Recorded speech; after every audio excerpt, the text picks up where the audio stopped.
So I think pharma is going to go through massive disruption, and it is already visible.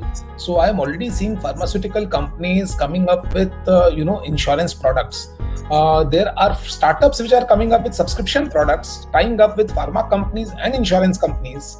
So all these things are getting intermingled. And I was a long time back when I was looking at all these distinct industries, it was very clear to me that these industries all have to come into an interplay eventually, and they will all have to work with each other in some or other way. I mean, we cannot consider insurance separate from pharma.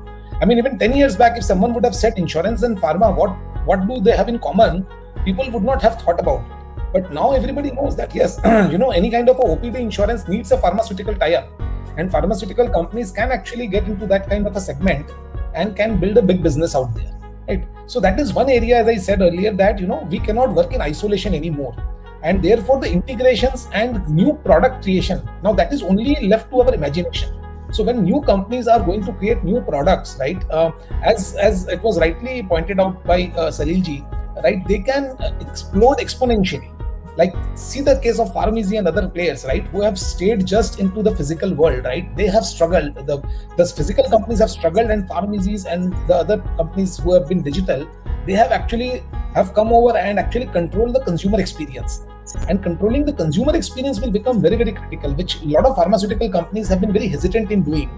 They said that, we are just basically manufacturer and supplier to the supply chain. After that, it's a consumer's business is handled by the retail operators and the dealers and the distributors. I think that concept has to change.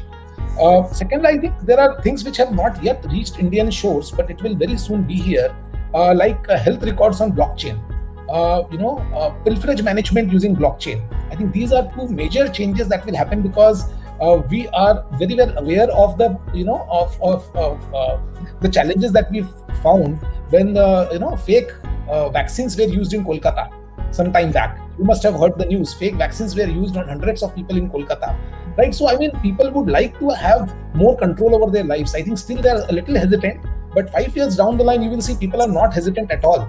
They will ask questions, and I think pharma companies or other healthcare companies have to be very well prepared to be able to answer questions to all these consumers. So the better you prepare now, you will be in a good situation when these people start asking you difficult questions. And if you are the one who are answering it first, I think you will have that competitive advantage and that mind share of people, as they will automatically qualify you as a company with good heart.